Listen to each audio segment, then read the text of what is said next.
All right, everyone, let's get started. And thank you all for joining us today for this webinar around remote supervising and candidate relationships while working remotely. So we're really excited to have this session for you all. I am Martin Smith. I'm Assistant Vice President, Experience and Education at NCARB. I've been with NCARB for about 13 years now. I was brought in to help expand our outreach to universities and AIA components to help talk about licensure and all of our programs towards licensure and reciprocity in the US. I am an architect licensed in the state of New York, and I did work in architecture firms in the New York City area prior to joining NCARB. I'm also very excited to be a part of the session because I myself am one of the NCARB's remote employees. I do work out of Pennsylvania and our office is in DC. So I have a lot of experience at working in these situations from more of the volunteer management and team management and program development type sides. So I'm really looking forward to hearing tips and things from our wonderful panelists. And so that leads me to welcoming our panelists today. So we have two architects who are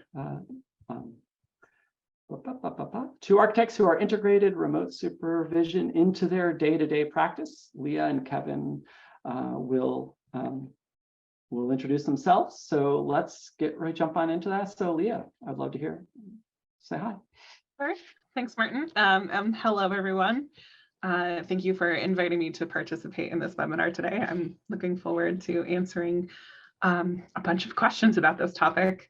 As Martin said, I'm Leah Baer. I am an architect and president of a fully remote, smallish mid-size architecture firm called Architects Fora. I actually started my practice in 2018 as a fully virtual firm before the pandemic, which had a lot of advantages that I'm sure we'll get into later.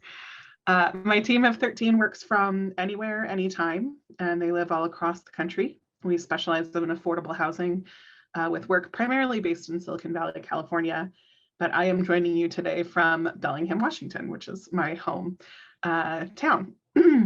My role in the company is everything except for architecture, really. So finances, operations, people, strategy.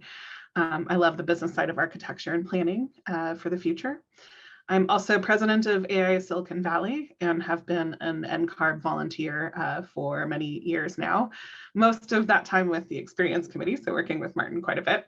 So I might pull some notes from my experience from those two roles as well. As I said, I look forward to sharing how we handle remote supervision and answering all your questions. Thanks. Thanks, Leah. Kevin. Yeah, welcome everybody. I'm glad to see so many participants attending today's session. Hopefully we'll all kind of learn from each other and get some good feedback from Leah and myself and even Martin. So I am a studio director at Silver Studio Architects. Silver Studio was founded in 2018 by Ellen Garland. I joined the team shortly after.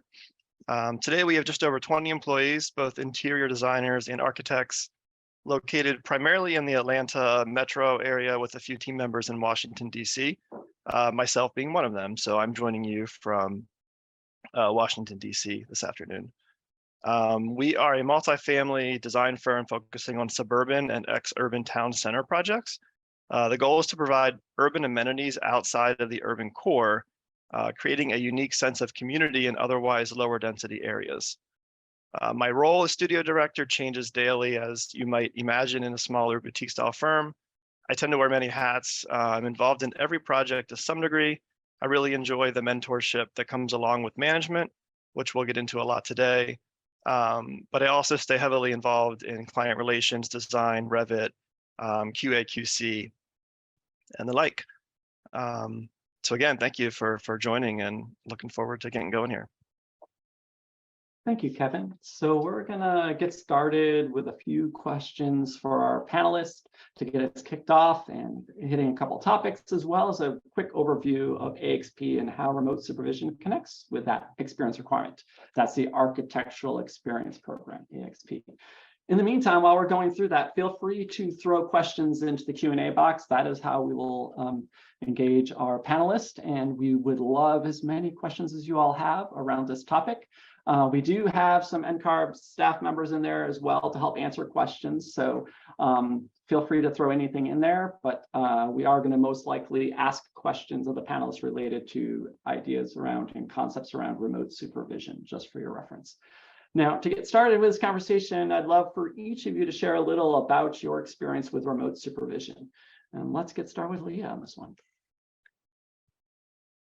Sure. It's difficult to sort of bookend this, so excuse me if it's a little all over the place, but as I mentioned, we're a fully remote firm.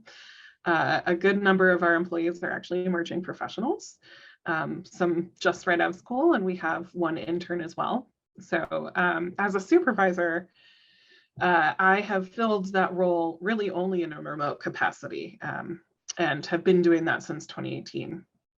And I think what I'd really like to touch on is the intention around how we started our practice, because it really relates to how we address supervision. I started my firm virtually because I wanted to create a better and more supportive environment for people in work in our industry. I've been a member of our local Women in Architecture committee for many years, and just heard story after story of women dropping out, who are pushed out of the industry because of inflexibility and discrimination and lack of support overall in their career trajectory. I've also heard just overall struggles from people of color, people with disabilities, and caregivers, on, and just wanted to do better. So the heart of my practice model is designed around being supportive of people. And a lot of care has gone into developing systems and policies that do just that. And a big part of that is investing in education and career development.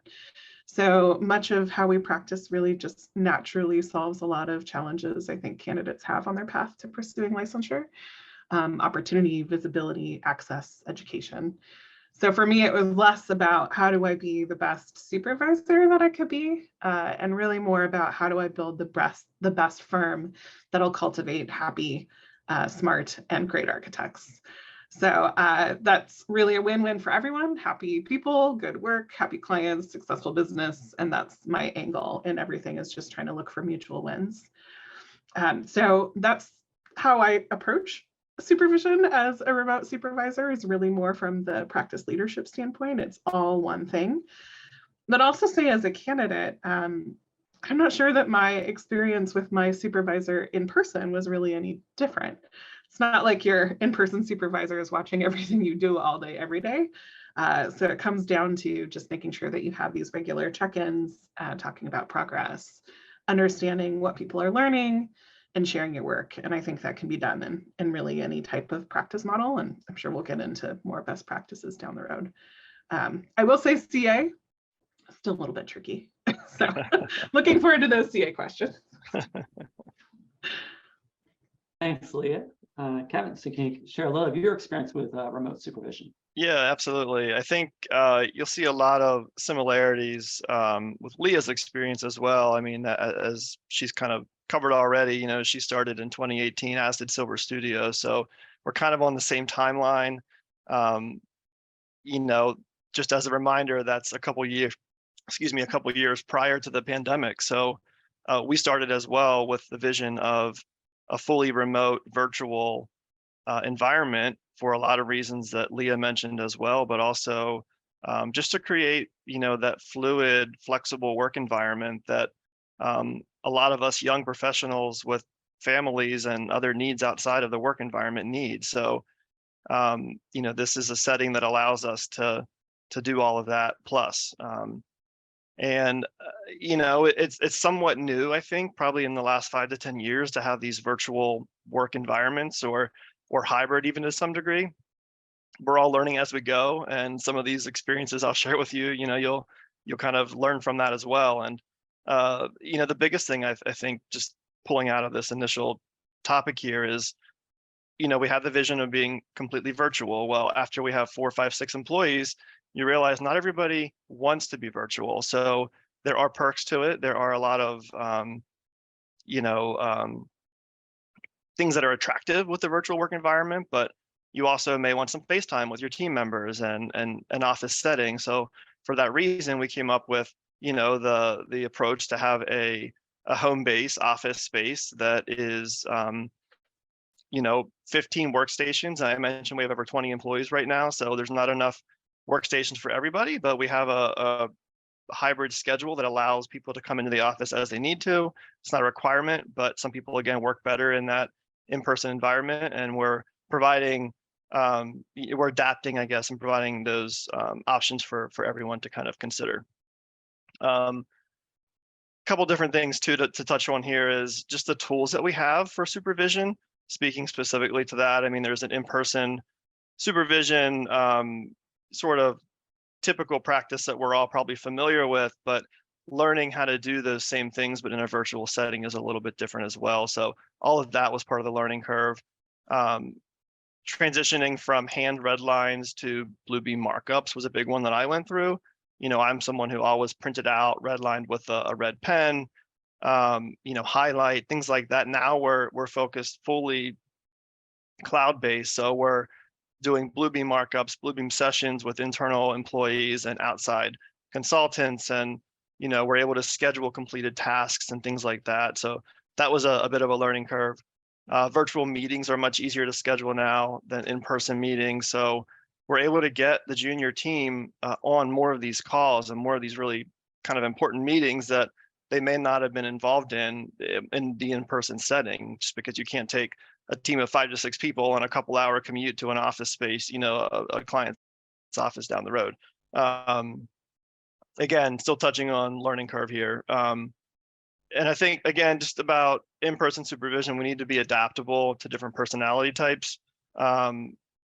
We're learning as we go. We've got people that are responding better to verbal coaching as opposed to written coaching.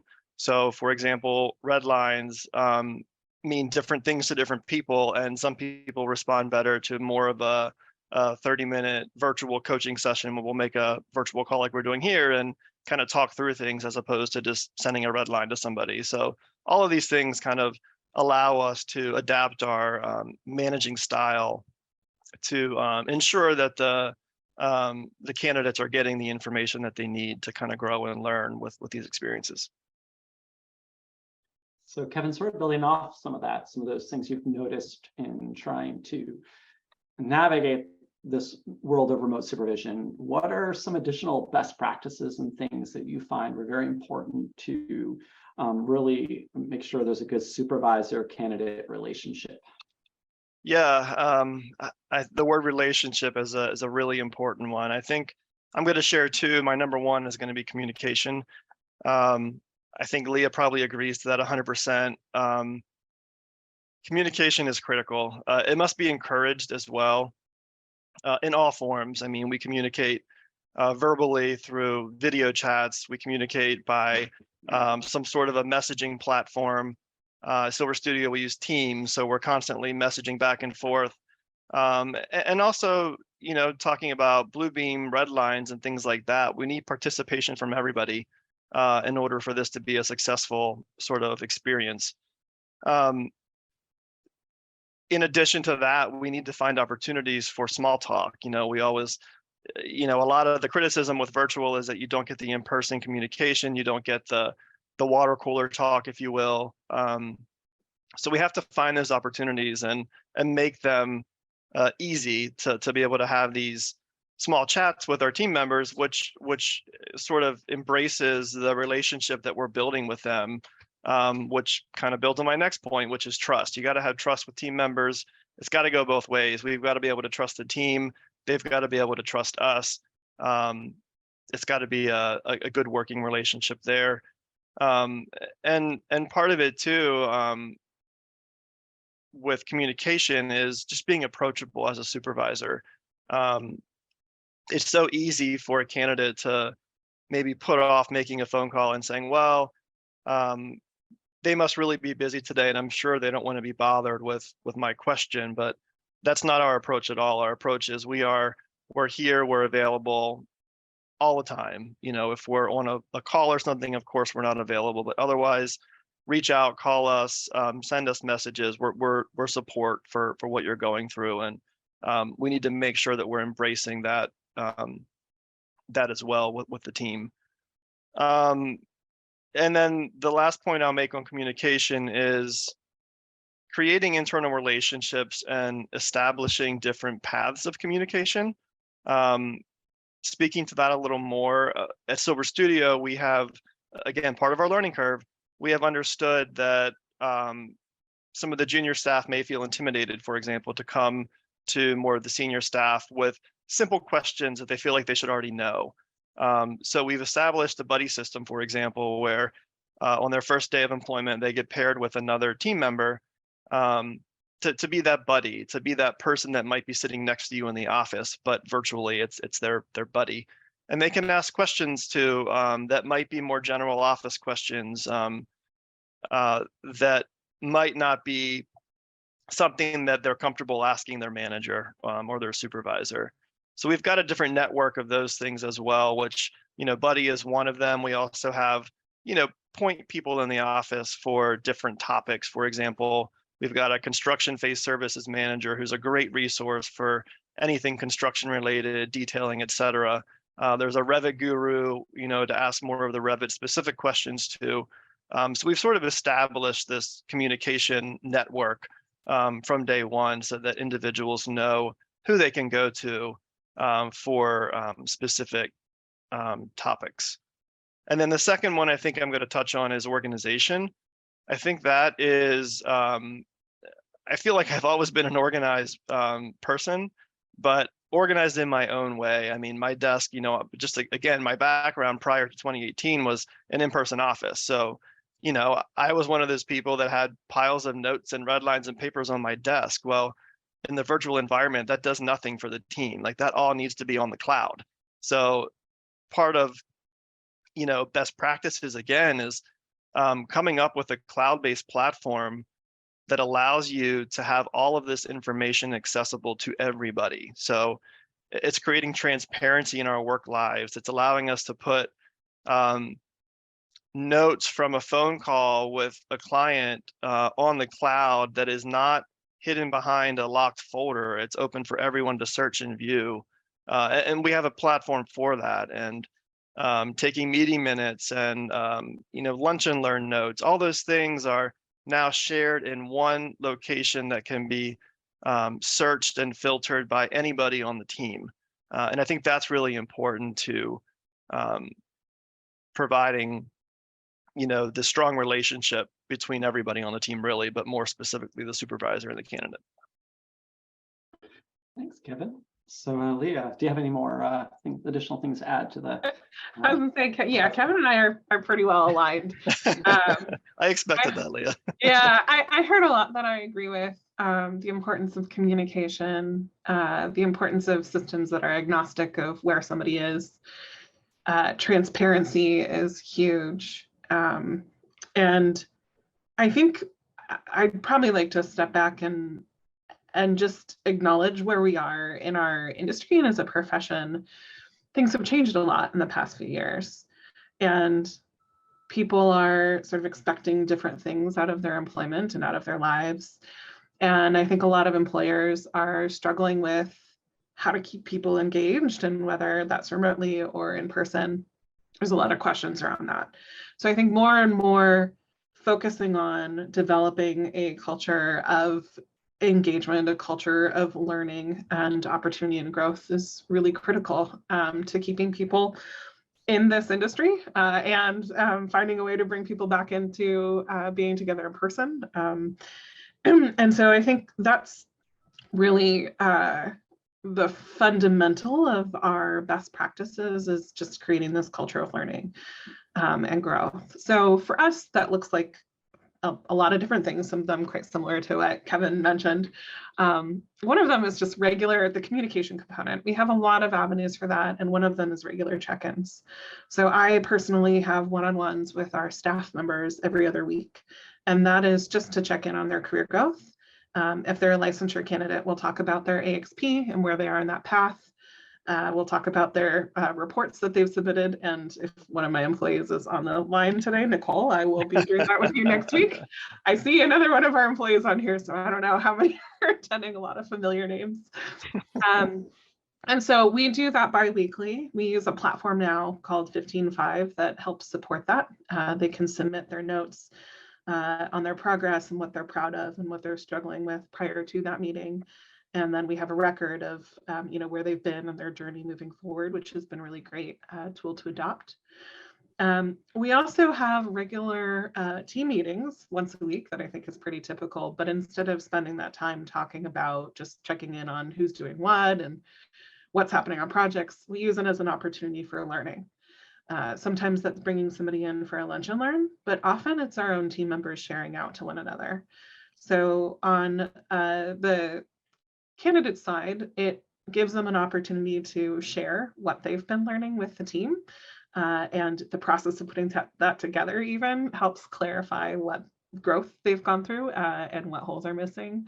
And then for the rest of the team, of course, it's an opportunity to learn from what other people are experiencing on certain projects. And so there's this really great feedback loop that's constantly happening between one another. I think that's really important, is shifting away from spending meetings and time with each other, doing things that you could do with these remote tools, whether or not you are virtual, and spending that time really focused on engagement with one another and learning. Another opportunity that we have are these collaborations that we do once a week as well, where we involve the entire team in what we're doing. So instead of reporting out, it's sort of a group exercise. So again, 2 opportunities as a group to learn together once a week. We also heavily invest just in learning time. And so we spend hours and funds on a weekly basis for our team members to invest in their own growth and learning and support for that. And I think that that's also really important, contributes to that culture of growth. And I think fundamentally all of this really gets down to intentionality. And this is something that Martin and I talk about a lot. There's not a lot of difference between what I would recommend for a remote practice or a hybrid practice or an in-person practice. It's just that when you aren't in person, you have to be intentional in designing these systems, or it's not going to happen, because you don't have, right, that water cooler conversation or being able to lean over and look at somebody next to you. So it's all about setting up these thoughtful systems, as Kevin said, that are available to anybody, regardless of where you are, and transparent to everybody, and having the right consistency of support for your team members. So I think what's nice about remote practice is it's sort of forced us to revisit how should we be doing this, because we can't do it in person if you're functioning remotely.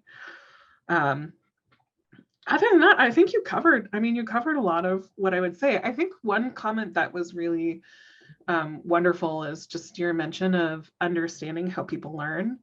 I think we are in a great space now where we have additional tools to help better support that.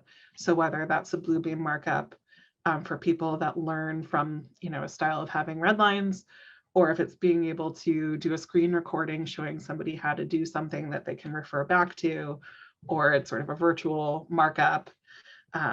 There are a lot of different tools available, and spending that time to really understand your team and understand their learning style is really critical, because it is very different from person to person. So I love that you mentioned that. I totally agree with that approach as well. Yeah, and just one quick follow-up, if I may, Martin, on Leah's comment about collaboration. I think that's something that I didn't really touch on, but I agree 100%. I think the virtual learning environment allows for much more collaboration than what we were able to achieve in the in-person setting. Just an example of that is, for every project that we work through a design on, we have a design charrette that is open to the entire office over a lunch hour. And it gives people a voice to be able to, discuss topics that are important to them. They're not all specific to design, but we have Revit tutorials or little just blips of learning that we open up to everybody. And then if it's something that we feel like is worth recording, I heard you mention that as well, Leah, we have a database of short segments that we can share with others as new people begin to join the team. And, there might be a specific learning exercise that we've already been through, but we've had the opportunity to record it, and then we could share that 10-15-minute recording with someone new that might be able to learn from it. So thank you, Kevin. So I also want to thank Leah for both those thoughts, and I really wanted to hit home on something Leah said I really like, is that everything we're sharing here even though we're talking more from remote supervision, does cross all workplace platforms, whether it's hybrid, in person. Kevin's team is more of a hybrid. Leah's is a fully remote, but even when we're in person offices, a lot of these things are important. As I like to always go, we're always relying a lot on the organic nature of learning, and it could happen, but is it happening? We always think it is, but you don't really know until you start to really look at it and investigate. So before we jump into the Q&A, I just have a couple quick things to hit on with regards to AXP, the Architectural Experience Program. I know when a lot of offices went remote at the kickoff of the pandemic, a lot of people are going, well, how are we going to qualify these experiences for AXP? How are people going to get their experience done to become licensed? So the nice part is this has not been an issue for AXP at all, because way back almost 10 years ago, there was an update in the program that if you look at the definition of direct supervision, it always allowed this type of experience to qualify. For us, what's important is that the supervisor has control and knowledge of the work of the candidate. And it does not need to be in an in-person type of setting. It can be done through email, virtual meetings, in-person, phone calls, whatever is best for that supervisor to know and be able to assess the development of competency of what that candidate's been doing.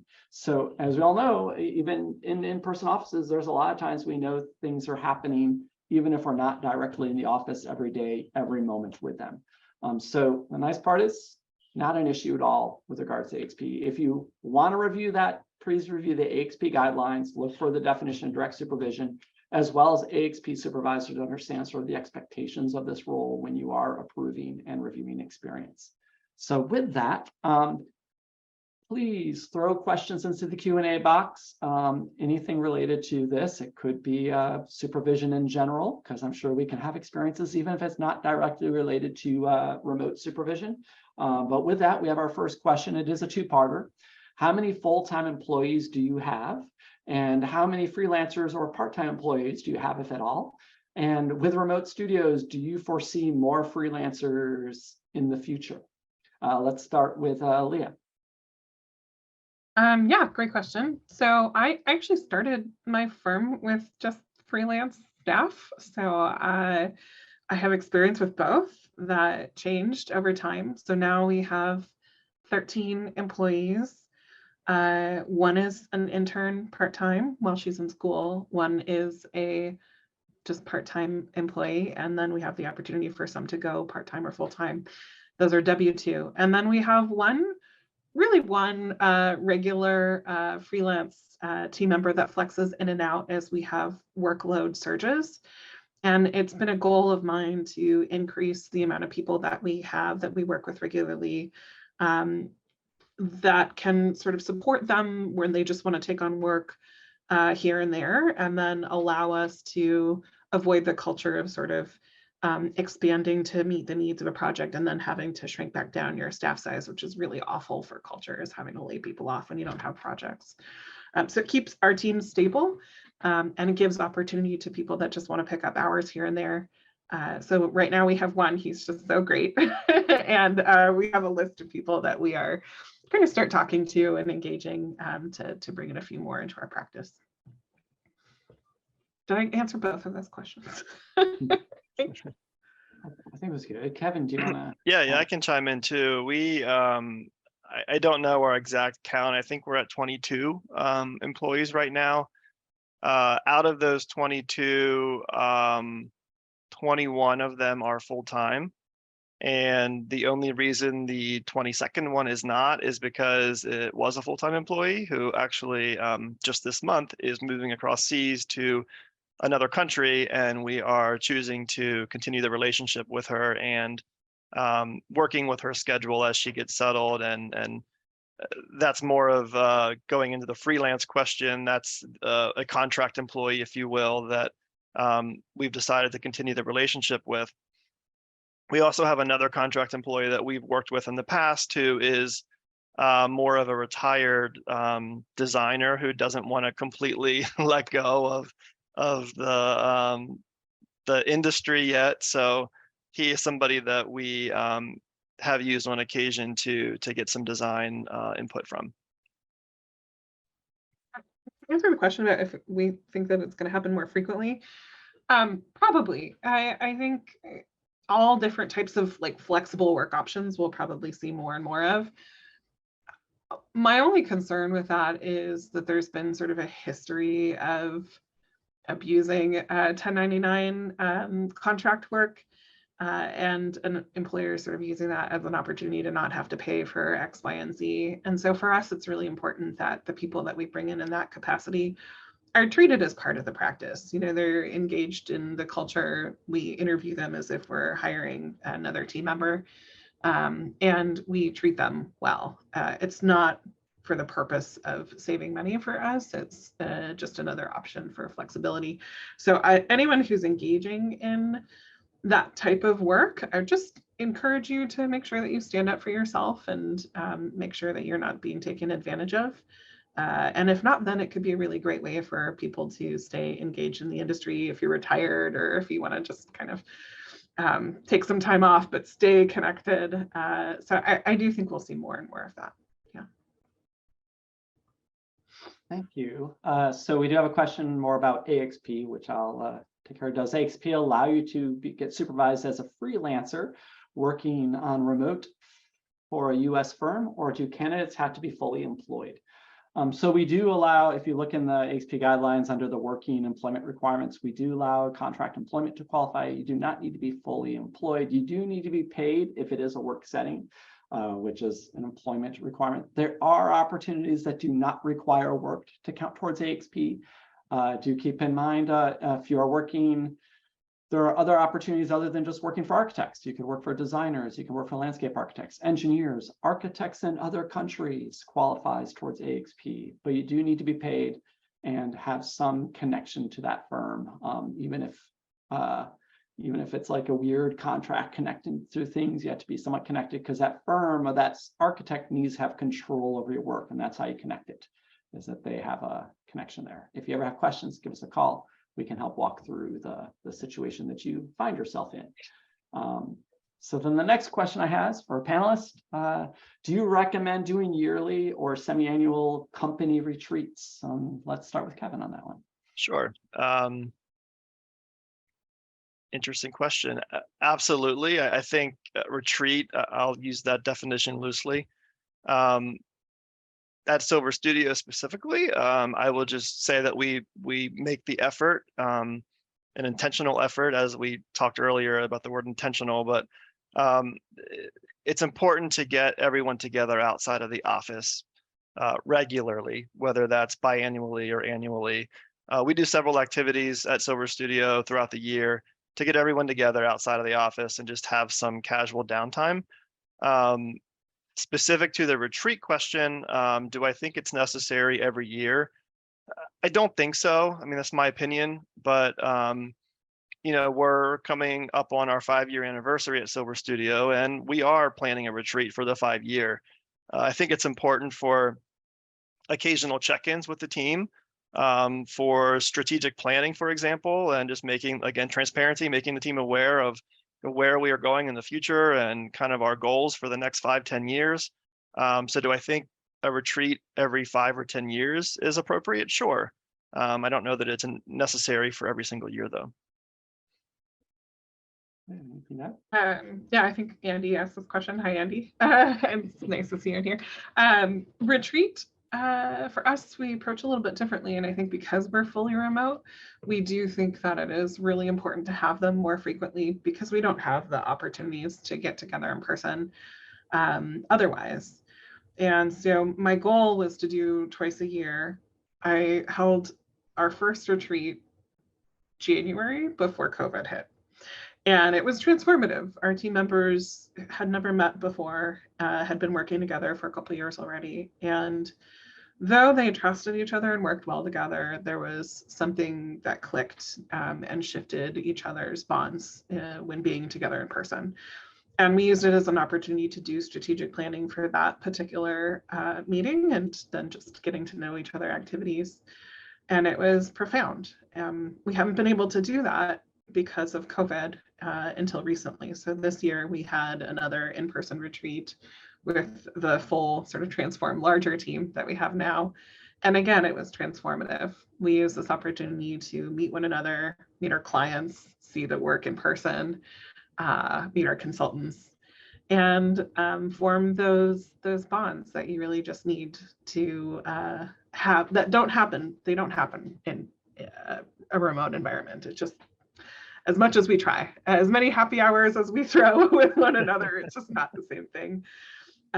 So I think we'll try to keep doing those on an annual basis, and not so much for strategic planning purposes, because we actually found that we like to use Miro for strategic planning and do that remotely, and it's more efficient, but more so just for the bonds of getting to know each other and seeing our clients and seeing our work and at the same time. We also are doing a little leadership retreat in person with a smaller group this year. And so maybe we'll do like a full staff retreat once a year and then the leadership retreat once a year. And then otherwise, as I mentioned, we have these fun little moments that we spend together, like virtual happy hours. We just did a virtual baby shower for one of our team members, Alex, who I think is here as well, which was super fun. So we look for opportunities to bond together as best we can virtually in the meantime, because it's a big effort to get everyone together in person when you're all over the country. But it's so critical too. I mean, I think it's really, really important that you create those bonds with the team, and that's one of the ways you can do it. Thank you. So, yeah, go ahead, Leah. Oh, I was just going to say, so Andy, yeah, I wholeheartedly think that it's a great idea if you're considering doing retreats. And piggybacking off of the conference, I think is something that you mentioned. I think that's what we're going to plan for next year, because the AIA conference is happening in San Francisco and our work is in the Bay Area. So it's kind of a nice way to do education and connecting together as well. And being that intentional, creating opportunities and recognizing how can we connect these different pieces and parts and be efficient, but at the same time grow. Yeah. We have similar things with NCARB because we do have several remote employees these days. And I've been remote for over 5 years now, so I did start prior to pandemic. And it is something that there are things that happen best and a lot easier in person. And you learn what things are better that way, what things work fine in other methods, and great opportunities. So I have another question. So the question is, you both have sort of smaller firms. How do you see some of these things sort of translating to larger firms, larger hybrid firms, maybe firms are traditional? I'm adding to the question just from my perspective. I know the question was a little more focused, but how can you, that may have more traditional in-person practices, how do you see this translating to those instances? I think larger firms have been doing this already. I mean, firms with multiple studios across the country have had teams that are working with each other in different cities, just because of need for staff sharing, or somebody has an expertise in your LA office that you need in your Atlanta studio. So I think what's interesting is they didn't really consider that remote work, but in terms of how it functions with having shared files and having the systems to communicate from different locations, it's been there. I worked at Perkins & Will for a bit, and I co-located. We worked on our client site half of the time, and then half the time I was in the office. So I think that we'll probably see that a bit more, and I can imagine larger firms will expand their systems to support hybrid work. I don't think we'll ever see huge firms going fully remote, but I do think further expanding and supporting hybrid practice, and probably further mixing staff between different studio locations. That would be my prediction for larger practices. I don't know, Kevin, if you have a... Yeah, I mean, I was thinking through this as you were talking, and a couple just takeaways. Typically a larger firm has been established for a longer period of time, which means that the leadership of the firm is probably more comfortable in a traditional in-person environment. And I think my thoughts on this is that what we're doing in this hybrid or remote environment is it needs to be part of the firm culture. I mean, as Leah stated, how when she started her firm, when Silver Studio started, it's the firm culture that sort of was allowing us to do this remote work environment. And I think if the large firm that we're talking about has the firm culture to support the remote learning, I think that for sure it's something that can easily be implemented across all offices if it's a multi-office firm.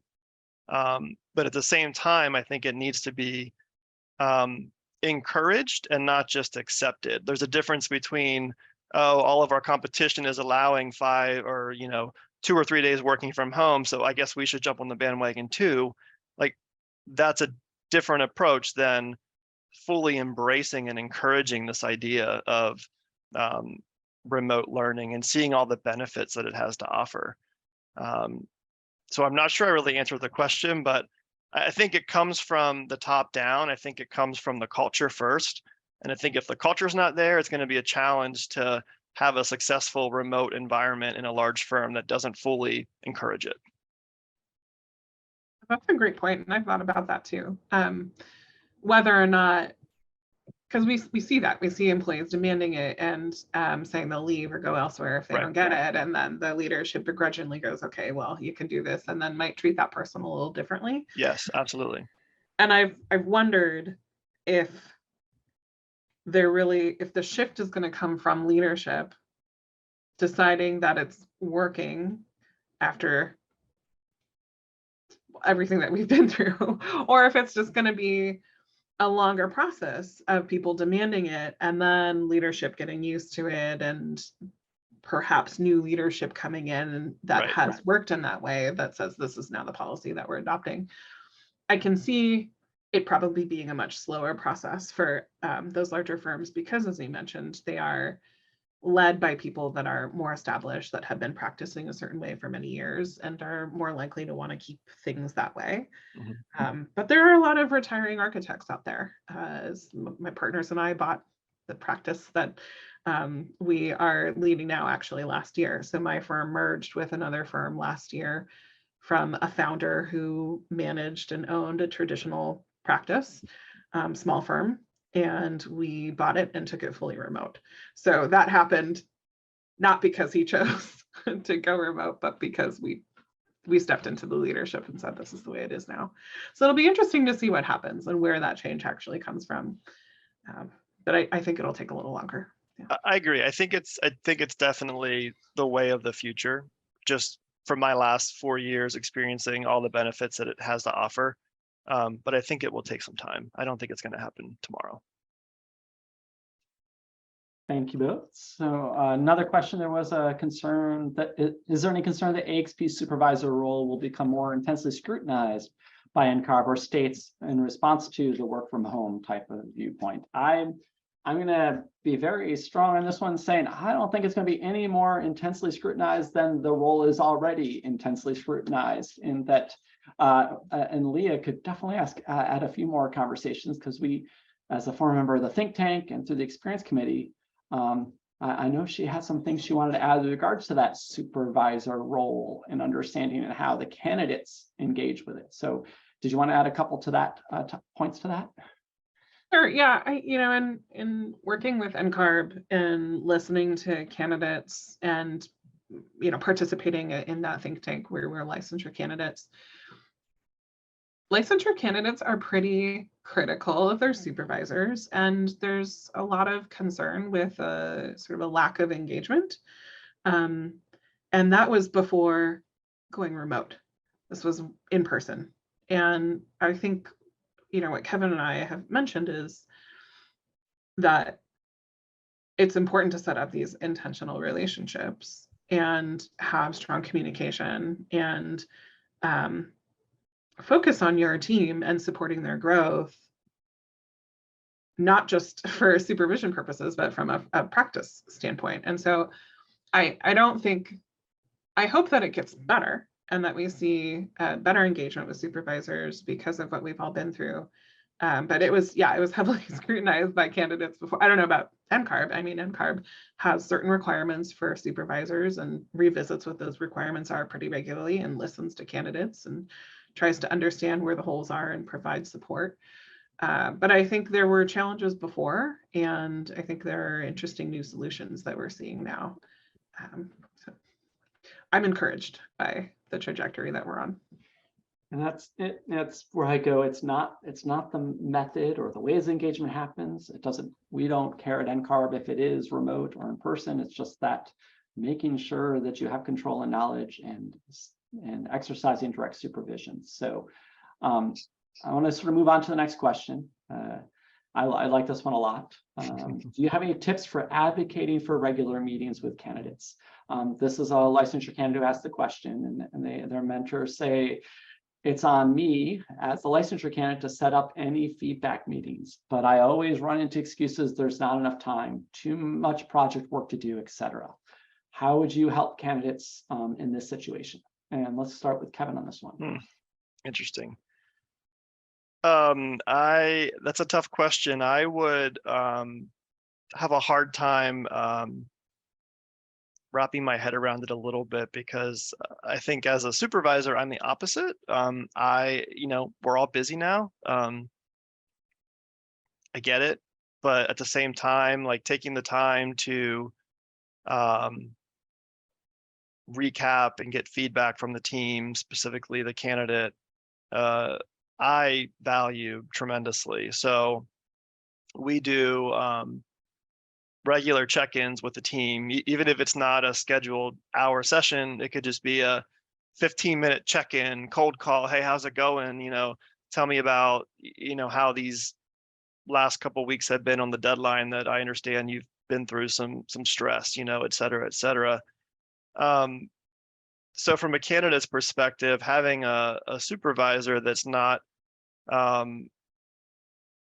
open to or willing or able to have these sorts of conversations is kind of challenging. But I think I would just emphasize the importance of it to the candidate, because I value those conversations for my growth as well. I mean, it's really important for us to all just be open to learning and growth, and I guess emphasize the importance of it to the individual. And hopefully, if it's a kind human being, they will, understand and appreciate the concern and make the time it takes to have the conversation. And maybe a recommendation would be, if it doesn't happen during the workday, propose a happy hour, go out and have a drink, meet up over lunch to get the feedback where you're not distracted by the emails popping up on your screen, assuming that it's a virtual meeting. Those are my thoughts. Yeah, it is really tricky when the firm culture doesn't already sort of support regular meetings. And it is true that a lot of supervisors are overloaded with work. And that is a reality of this industry. We work really hard. There's a lot to do, and they probably have stress on them to meet their billable time as well. So I think there are a few different ways you can approach this. It really depends on who the person is.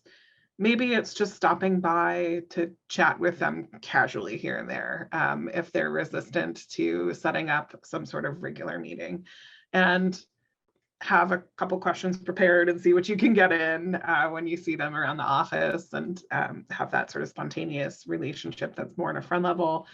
As Kevin said, maybe ask if they want to go get a coffee or go grab lunch. Maybe it's acknowledging that they're really busy and saying, I understand you've got a lot on your plate.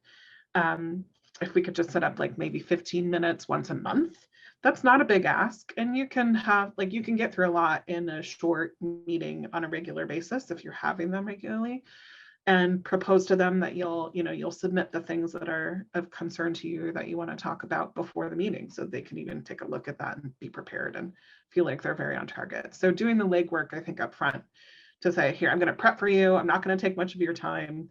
But as Kevin said, this is really important to me and to my growth. And I think also make the business case that it's really important to the practice. Right.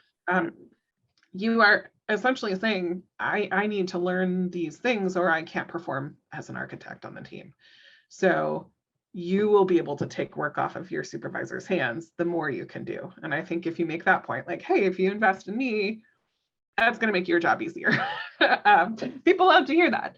And I think people love to be able to hand things off when their team members are more capable. So try to think about ways that you can take sort of the burden off of your supervisor, remind them that it's a good thing for them, but be adamant about making sure that you get that support that you need. And if you just hit a roadblock and you're not getting check-ins, you're not getting support in general in your career, then you might want to think about going elsewhere where you will be supported. I agree. And just to follow up on that, I liked what you said, Leah, about being prepared. I think that applies to this specific scenario, but across the board. I mean, I think don't expect, don't put more work on your supervisor's plate to come up with the agenda for the meeting, and make it clear that you're doing the legwork to prepare the questions, and you're just going to bring those questions to the meeting to talk about. I think that was a good point you made. Thank you both. I sort of agree everything you all been saying, and I add sort of ditto sort of little Leah saying, because it is about them showing value in your development and growth within the firm. And if you feel it's constantly not happening, talk to other people in the office. If you don't have other people, then at some point, if there are definitely other issues, then it is probably a good time to start to step on other places. And when you do those interviews, ask those questions. How will I get mentored in those interviews so that you can make sure you are going into a place that has a good process and structure already set up? So we're coming into our last question. Candidates, and this is Leah, I'm going to start with you on this one because you already sort of mentioned this in the beginning, is candidates often miss out on the construction process and understanding of building materials. How do you provide AXP experience in this area remotely? There you go, Leah. Yep, this is, I kind of mentioned this is all a learning process because everything is pretty new working in this environment, and we fully acknowledge that we're like in beta mode with a lot of what we do. CA is something that we're working on. There are some things that we do that I think work really well. So we have a Slack channel that's for construction administration updates on all of our projects. And we have a team member assigned to posting updates in there on a regular basis. And it's usually just forwarding like the photo journals that we get from the contractor, and provides the rest of the team an opportunity to see what's going on, ask questions in a thread about what they see in those pictures, and then for the team to engage that's working on that with the rest of the team. That's sort of more asynchronous and just a thing that happens, whether you're interested in it or not, you can jump in there. And then we do regular, I mentioned our team meetings where we do report outs and lessons learned and knowledge sharing. So we'll do lessons learned sessions about what's going on in construction on our projects. They tend to be longer presentations about things that they've seen on site, what's working, what's not working from both like a building performance level, but also relationship with the contractor level. And we do those, I'd say probably quarterly, when there are major updates on our projects. And then for the actual experience on the ground, we've tried things like video meetings on site. I have had a project where actually worked pretty well for a little while. We had regular drone footage that was shot on a weekly basis that we would review. Those work sometimes if you have just like infrastructure you're dealing with. The walkthroughs work well if you have a contractor that's willing to do that. But really, there's not really a replacement for going out and visiting the site. There's only so much that you can do virtually. So we now have a system that we are testing out where we have a principal and project architect that are essentially alternating in-person site visits, and they fly out to the site to do that on a regular basis. And then one of our more sort of junior staff members on the project will send out to the site once a quarter, sort of major milestones for them to come and observe construction in person and make that a meaningful visit for them out to the construction site. So that gets you a mix of just casual observation, Q&A, lessons learned sessions, observation virtually, and then observation in person, which feels pretty well-rounded to us, but it's new and something we're having to build in the budget, and we'll see how it goes. So far, so good. And we did also visit sites under construction during our retreat. So that's a good opportunity to get people construction administration experience as well. But otherwise, like OAC meetings are, they're held virtually. So there's a lot of things that now have moved to virtual settings anyway. And so that's great for our team that is already remote. Yeah, my response might be a little bit different just because we do have a home base in Atlanta. And we have a lot of projects that are in construction in the Atlanta metro. So it's much more accessible to get out on site, of course, for team members that are stationed there. I myself, again, I'm from DC right now, calling from DC. So I get down to Atlanta about once every other month, I would say 6 to 8 weeks. So every time I'm down, I take the opportunity to schedule a field trip. So I'll get 4 or 5 people together and we'll go on site just to see progress of what's going on. And, I make an effort to include people that have not been before or have not been for a while before. So whether or not I'm working with you directly, I still might, ask you if you're available to join. So again, just getting everybody some exposure on site, even if their projects aren't actively under construction. In addition to that, we have a team that has been scheduling bi-weekly calls with everybody. It's open to the entire studio, and it's literally a session to dig into a single detail. So, we do a lot of multifamily work. A lot of the details occur on most of our projects. So it's really important that everybody understands all of the lines that are in those details. I mean, as everyone's aware, you want to understand kind of what the different line weights mean in the detail. So we'll pull it up, dig into it. Everyone contributes. It's a collaborative discussion. But most importantly, we're bringing up site photos. So you're looking at a foundation detail at a wood framed wall.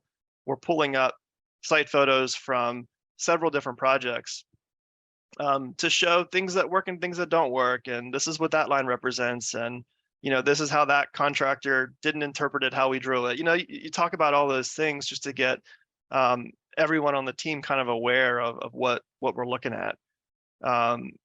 And lastly, we have a construction phase services manager. So the way we structure our teams is we focus on well-rounded exposure and experiences from everybody on the team specifically. But we have a designated construction phase services manager.